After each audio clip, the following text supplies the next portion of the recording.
She's back! She's back! She's back! She ain't all the way back, but she's back! She's there. Dude, did you feel the front end lift up? It's ready to go, bro.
Alright, we're here this week, Certified Garage, Race Brake Fix Repeat. We're here with Mariah Manzi. She's my competition at the track on Wednesday. I think, what do you think, we're probably 50-50? Yeah. Whoever's in the right lane is the one that Right, wins. and whoever gets the right lane usually wins. Unless you do this to your motor, then the other car wins, which... I was in the left lane for that. She sent it. She was trying to get the Challenger. And we have some fierce battles on Wednesday night. I feel we're probably the two fastest cars there on Wednesday. Unless the Buffalo Street Outlaws are there showing us up. Yeah. Which, we're both almost ready for that. I'm actually in the Buffalo Street Outlaws through. I run 620 with these cars. I mean, it's in there. Yeah. You've been sixes, low sixes in the S10, right? Yeah. But permanently. Yeah, they Permanently kicked out on Wednesdays because she don't want to put a roll bar in. They did that to me too, but I put a roll bar in. I like to drive fast and stupid, so. And so, this week we're going to be interviewing Mariah. We got a couple questions we're going to ask her. And she's just going to tell us her love of the track and why she's here to support us. And so we're going to start with who is, or tell us a little bit about yourself. I'm Mariah. I race at the racetrack on Wednesdays. I drive a 2025 RT Durango. I race a 1991 Chevy S10 pickup truck. As of right now, I'm not allowed to race that on Wednesdays, so I've been racing my dad's Malibu. And right now, the Fox body that I usually do race instead of the S10 is getting repairs since I decided I was gonna blow it up. She sent it. That's a good Full trophy set. right there. Yeah, I drive around with it everywhere. Yeah, that's a nice reminder. So that's Mariah. And what did you do to first discover your love for cars?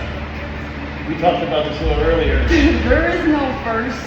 Honestly, I was born into it. It's kind of like a Fast and Furious story. My mom and my dad raced when they were about my age. They got together down the road. They had me, and I was physically born into it. Yeah, we got some great clips of her at the track, and her being a baby at the track. She was literally born into racing. Like a baby with little muffs on her. Yeah, like she's the reason that that's why she's here. She wants to help me save the track. And I say save the track. The track's fine, but we want to make sure that no one else gets the track and tears it down. So that's our love, and she's here to help me do that. It's the second one.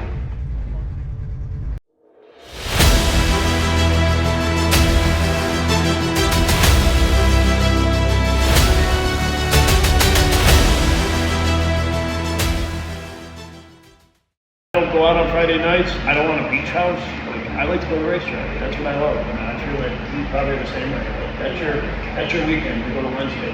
And Wednesday is not about the fastest cars there. It's about like family and friends and having a good time. It's a cruise night where you get to race.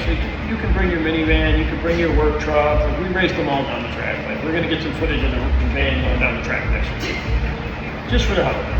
Because it's fun.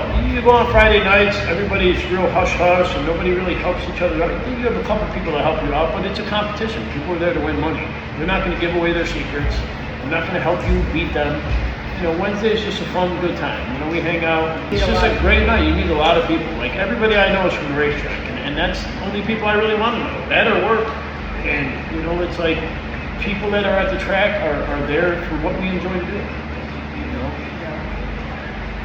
So next question, who's your role model or the person that you look up to the most throughout your life? Definitely a tie between my mom and my dad. Right. Which is equal. You can say mom and dad together. Are they together still? Or? No. It like happens. With my dad, no matter what, he supports me. Whether I break it, he fixes it, makes sure I can go back. I've had race events where I break the car and then 2 days later I'm supposed to have a race event. He's there, takes the truck to the shop, fixes it. With my mom, same thing. She's one of my biggest cheerleaders. She also has been there for the conversation of just because you're a girl doesn't mean you can't do it. Perfect. And it's, hey, listen, I'll show you tons of videos of her beating me badly. So don't think because she's a girl, don't take it lightly. She will show up. She will send it. She's not scared to send it. She is not scared to send it. She's got the support team. Her dad, who's a great guy. I hang out with him all the time at the racetrack. Awesome. I'm not saying I don't love my father, but I wish I had a father that was in the race cars. Like, my dad don't even come watch me race. It's just not his thing, and it's fine. So you kind of already answered this question, but is it tough being a female in the race car scene? Yes.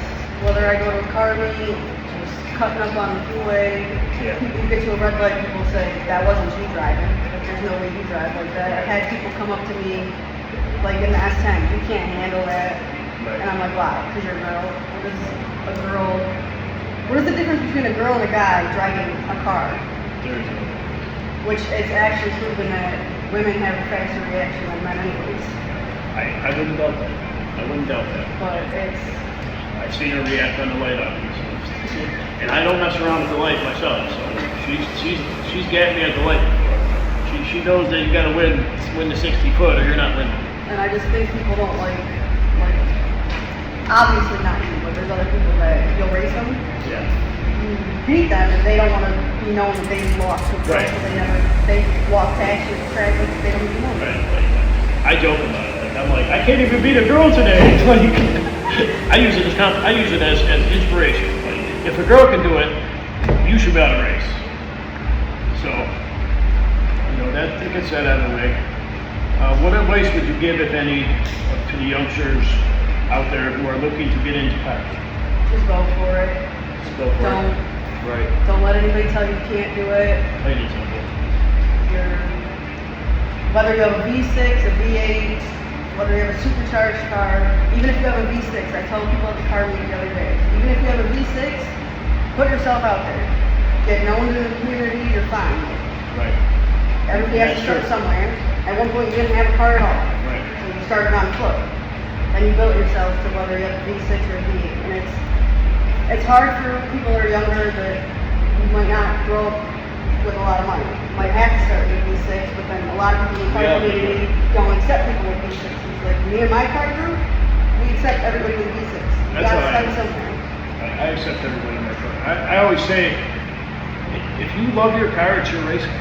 Like, it doesn't matter if it's a race car or a Durango or a Champ. If you like your car and it makes you excited to drive it, and you get a good feeling from it, and it makes you have a good time, you know, and you're at the racetrack and you get to go out on the track, and even if you're running a 10-second run at Lancaster, which is really slow, you are still for 10 seconds of life. It's like the movie Fast and Furious. 10 seconds of freedom. You're not looking over your shoulders. You're not worried about crashing into any other cars. You know, you can hit the wall, but you know in the back of your mind there's an ambulance on site, there's people there to help you.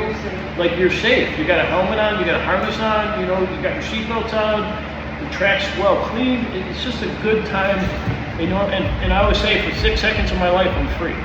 Like, you know, and I want it to be 5 seconds of life. And The more money you spend, the less time you get of this enjoyment. Yeah. And even like if you have a V6, you can go on a Wednesday, you're practicing at the tree. Right. You're practicing watching the lights come down, you're practicing your reaction, and then you're practicing when to let off. I've seen a lot of people, me personally, I don't let off till my wind lights on. You're supposed to stop at the finish line, I'm still going. One of these days I'm probably going to end up sending it through the trees, but as long as the wind lights on, it's a win. Yeah, that's how I am. For 6 seconds, I don't like you. You know what I mean? I'm locked in. We're locked in. And there's no, I don't like you anymore. We'll talk and laugh at the end, but for 6 seconds at that track, that's your mortal enemy at the racetrack. And it's a good feeling, you come out victorious. Or you come out thinking that what you need to do to be better. So, it's just a great time. And it starts a friendship, right, and you get to laugh about it, right. We have epic battles. It's like, we're kind of on Wednesdays where it's like everybody kind of waits to see us run because, we're one of the two, we're in the top 10 fastest cars that are at the track every week, and I don't even care. Like, if I don't have this, I'll race my Challenger, and I'll pull my best time. I pull a time that the factory says shouldn't even be able to pull because I'm racing Mariah, and it gets me up, and I'm like, I'm ready to race. Like, this car shouldn't run an 8.3 and 8th mile with 150,000 miles. It should not, but it did. Like, it should still be. Locked in. Right, locked in. And I'll run it. I ran it later by myself. I ran an 8.6. It's adrenaline when you're sitting there. Like there's times when I'm racing by myself because nobody wants to race. Right, nobody wants to race. I hate that. And you're just like, I'm still gonna race myself to see if I can pull a better number or not. But then when somebody's next to me, I'm sitting there like. You can never pull that better number when you're by yourself. I've never been able to do it. I have to be against someone. It's just something you lock in. When I'm by myself, I feel like I sleep. Like I'm sitting there. Like you're just, you're not engaged. You're not ready for battle. I'm sitting there. Yeah, you're not engaged. Like it's ready. You're going to battle. That's how you think of it. Like you're ready. I think the best part though is when we race, when both leave at the same time. And I'm not gonna lie. I don't look straight. I'm looking over at you like, don't you dare. And then sometimes I'm like, yo. And then sometimes. And then I'm in there screaming. Come on. It's a great time. Like, it's just an old-fashioned good time. Like, it's my dream. I don't even want to own a beach house in Florida. I want to own a racetrack, and I want to own it for everybody. I want to make it better for everybody else. Like, I want to fix it up. I want to use my building skills and my electrical skills. Get rid of the little hump at the line. Oh yeah, we're doing that. I want to try to buy that piece of property that's behind my castle and build it for a mile. That's what I want. We can keep 8 miles for the racing, but there's sometimes you want them on that quarter mile. Because this car is built for 8 mile, and most of our cars are built for 8 mile because that's what we race. That's our home track. But boy, that next 8th mile after that 8th mile is fun. That's when you break. That's when it opens up. And then when you start to get towards the finish line, you're like, I got way more. And right. You can feel you got more to go. And just slamming on the brakes. Right. Should be foot to the floor still. No, you're slamming on the brakes. Yeah. The 8th mile is just like the cars. And the 8th mile is just opened up. Like it barely gets to its peak. And then that next quarter mile, that next 8th mile after that is just, that's a fucking ride. You just feel the power in the car. Definitely. I've literally only had this car down I've had it down the quarter mile probably 10 times, and most of those were before when I had 1,000 horsepower. So when I finally did get it there with 1,000 horsepower, I hit a run. I spun the tires at track at Empire, which is virtually impossible because they glue the shit out of it. And I still ran a 10.3. Then it started raining, so I didn't get to running. I had a 9-second, and I haven't made it back. Then the motor blew off, and now it's 3 years later, I haven't been back there. But we do have it in. Josh, who's part of my show, he rides Hayabusa, he works for me, he's my best friend. My son, he works on the car, he rides Hayabusa, he works at Page Electric, he works in here. He does we got the ice cream trailer together, it's his boat outside. He's part of, we're going to do the Josh and Dare show at Big Indian coming soon. So we're going to be out there, and we might even throw on the bed. It's a lot cheaper to rent Empire than just rent Lancaster. Yeah, the last. It's a hell of a ride. That's why it's not our home track. It's an hour away, but. The last time I went to Empire was when Jiggy the Boss came. Right. Which my dad might have lost, but that was probably one of my best memories. Right. At a track is my dad got to race Jiggy the Boss. That's what we got. You had that for the deal? I had that for Oh, we got to get that. He might have lost, and I also have my VIP ticket. I have JJ's signature, I have Precious's signature, and I have his license. That's just a great moment. And then my dad when my dad first started getting into like mechanic, when he was probably, I don't know, say, right out of high school. Right. He had one of his first ever car parts books. He got J.B. Center. Nice, nice. And that's just memories. You can't buy those memories. You can't. You got to build those memories. You got to go out. You got to enjoy that time. Which I gave my dad full respect. Like my dad already had all my respect, but that watching him say to him, "I know you're gonna beat me, but I want the memory of getting racing." Absolutely. And he did. Absolutely. Absolutely. I mean, it's yeah. Like even watching JJ on TV, you're like, oh, that's a fast car. Right. But when you see But it in real life, I was standing like in the middle of both of them, feeling his car go past me in a burnout, and then standing behind it like this, recording it, and then feeling it launch, and then just seeing it gone. Like I know my dad's S10 is fast. right. But then you're putting it next to that. My dad's S10, it was like That's a different class. it was just cruising. I mean, his truck's probably got that 4,000 horsepower. That's a ridiculous number. 1,000 horsepower is a ridiculous number. Yeah. Like you start breaking shit, like you want 1,000 horsepower, you're going to be buying lots of new pistons. And it takes money for that. So we need to sponsor Red Bull if you're out there. At least sponsor Mariah. I do not go a Wednesday without my Red Bull. You Yep. see me, you see Red Bull. Oh yeah. Definitely. All right, next question. Here's one we're going to talk about. What is your next car? I'm not positive whether I want a Charger or a Challenger, I'm going to say Challenger because I'm a Challenger guy. but I want it to be pink. Deserving, right? You want it all pink, or do you want to like do pink accents, pink trim everywhere? Would be my thinking.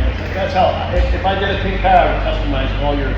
Well, like I have all this stuff, put like the Durango badge on the back. I have the pink Yeah. for that. I'm even thinking about putting pink headlights in it and stuff. I physically want an all pink. Like I want, whether it's a color like a Destroyer gray or black, I want to wrap the whole entire car. I want this to be like Hopefully soon we can. the gray and cheetah one, and then I want solid pink. I like it. Barbie pink, that's Perfect thing. You know, Barbie pink for a Barbie. That's how you do it. Which is so she really don't know what car she wants. We never know what car we want. I can't make my mind up. Yeah, it's usually we're impulse people, race cars. Whichever one I find that's Here's got how race better- car people are. We have to decide if we're going to make this turn or this turn. We're going to split second or you're going to die.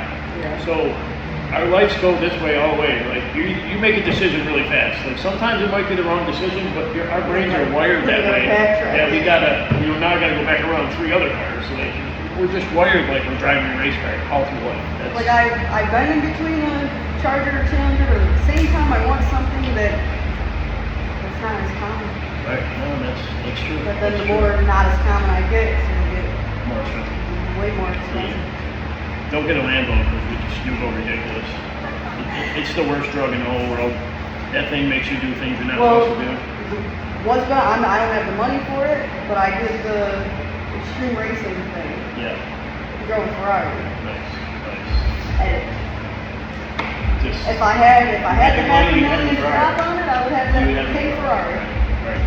And it's the same way. Like the Lamborghini, like once you drive it, like you're just like that's my dream car. And that's why I do dream cars. Because it's a dream. It's hard to get. Fortunately, I had a way to get one at one time, and I sold my soul for that. I shouldn't even had it. I sold cars that didn't really want to sell, and I spent a lot of money I didn't want to spend. But boy, for that 6 months I had it, every day was an adventure. And Every day. when I drove that Ferrari, there was a professional race car driver in there with me to make Yeah. sure that I didn't crash. Okay. And when we went on the straightaway, he said, with a whole bunch of turns, loops and turns, blah, blah, blah. The second we got to the straightaway, he said, okay, give as much throttle as you want. I looked at over like this at him, I went like this, and I acted like I was at Lancaster. He looked at me and he said, okay, is it nice to you? Yeah. Did it scare you? I'm like, no, I've been doing this for a while. Right. That was one of my best things too. I got to go walk and sled with my red eye. I get a professional instructor trying to teach you the course and everything. And same as that situation, you get on the front straightaway at just straight, he's like hammering. And I had the red eye, I had 797. I was passing real race cars on that straightaway. In the turn, she was fat and she was heavy, but she did her thing. Like, I got a nice video of that at Walk and Slam, and it was good shout out to my friend Davey Lowe.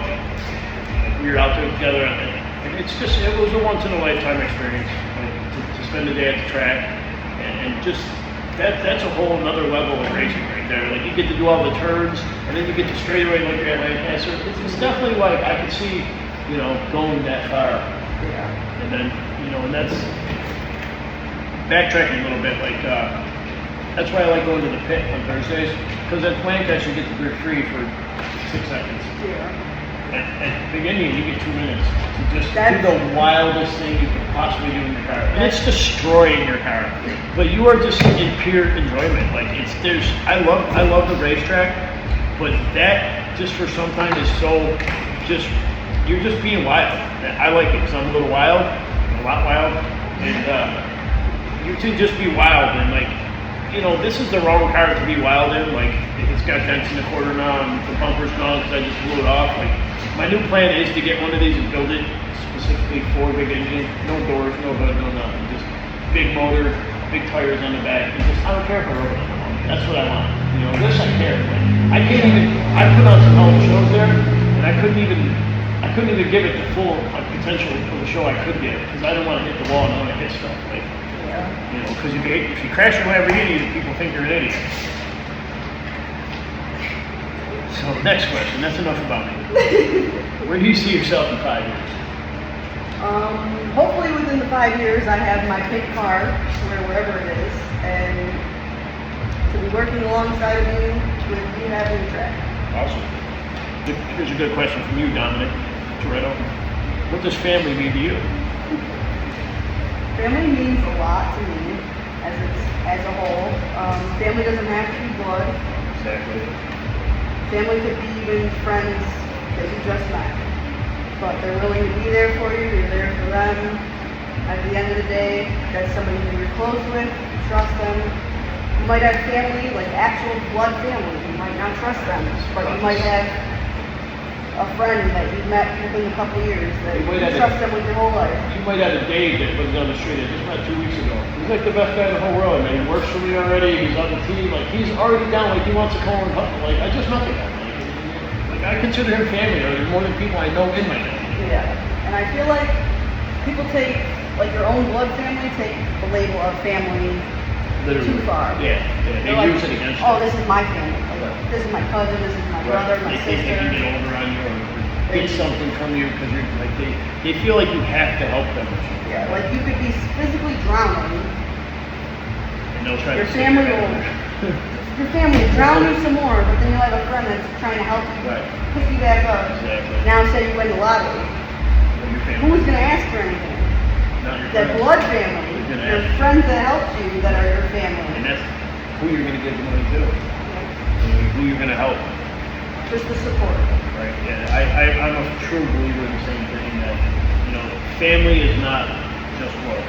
Like, it's people you meet who are there for you, and it's just in a longer venture, like people come and go out of your life, but certain friends, like if you don't see them for 20 years, you'll go back and see them, and it'll just be like it was the good old days when we were together. And that's a true family member. Someone who's there, like if you needed to call them in the middle of the night to come bail you out, come pick you up on the side of the road when you can't have the cops help you, then you got those true friends.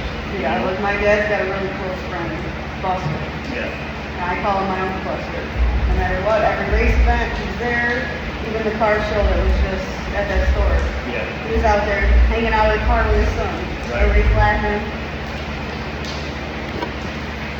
Yeah, that's and that's 100% true. We'll pick a good day away from here, and man, it's good. You're supposed to swear. Tried the whole interview not to swear. Now you're saying that. I want to see this more thing, and it's like, race cars until when I said, they make my race cars instead of the beep. Like this literally. Wow. Then you got that edit of you where you're just not paying attention, you're just talking and it's just the whole time. Yeah, we just got one. He's gonna get ruled. Yeah, there's definitely some videos where it's just like the whole I'm gonna get mad one day. I'm gonna swear a whole bunch, and the whole thing's gonna be like just me swearing to me. That's gonna be hilarious. Life just happens. It's just organic. You gotta just let it happen. That's where the best stuff's gonna come from. And we're just out here trying to blow pistons up. That's it. That's our show for this week. Bigger and better. Yep. Blow a piston up. Guess what? You get bigger and better pistons. Maybe we'll get you back in the future when the show gets a little bigger. And definitely, I know 100% in my heart that she wants to help me, and she's not helping me. She's helping the track, and that's where her heart is. So, and that's where my heart is. And we just want to keep that. We want to make sure that we get to live out the rest of our lives. I told my son that when I die, I want to be shoved in my tailpipe and shoot me down Lancaster. That's where I want to die. I want to be cremated. I want to put a little bit of ashes in the shop. I want a little ashes in my neighborhood where I grew up. And I want the rest of the ashes down the racetrack. Just put them in the thing and shoot me out the starting line. So I could be on the starting line for the rest of my life. That's where I want to be. That sounds great. Right, that's a good idea. It sounds like a terrible idea. I don't want to breathe you there. You're breathing in tire smoke. That's way worse. It'll probably smell like weed when you burn me anyways. It's hilarious. But yeah. That is kind of funny. That's where I'm being buried, right at the starting line. We'll be like, oh, Jerry's here watching. You got you spinning your tires today. Like how they did the gender reveals with the little powder under the wheel. Don't put a little bit of you. Yep. Going in up. But you're ready to burn out. And it's gonna come, and the fire cannon better go off behind it while it's happening. So I'm going out with a show. You have to find somebody with each car, like each one of your cars, just blow the tires off them all. Yep. Yeah, that's the plan.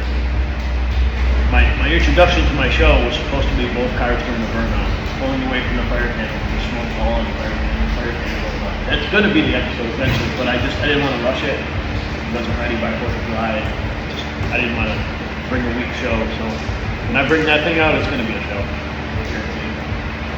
If it's a whole Durango gas tank.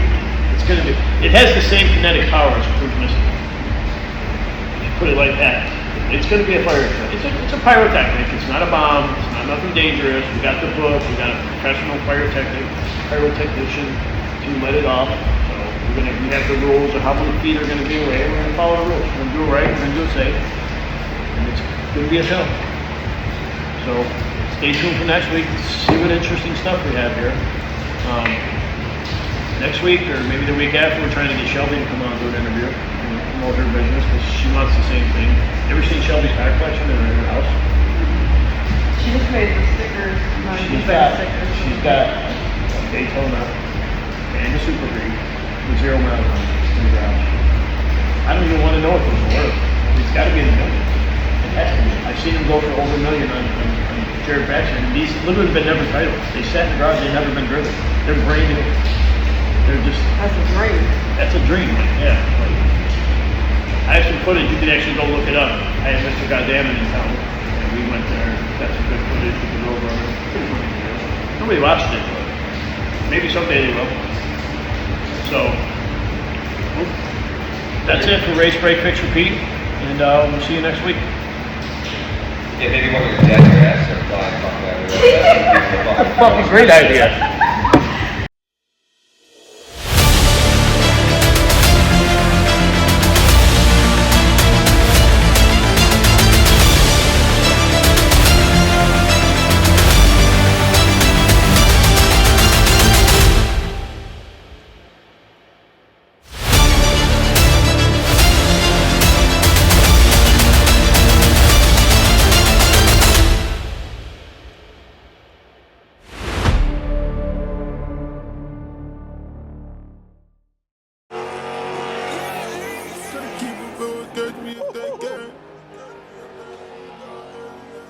Thank you.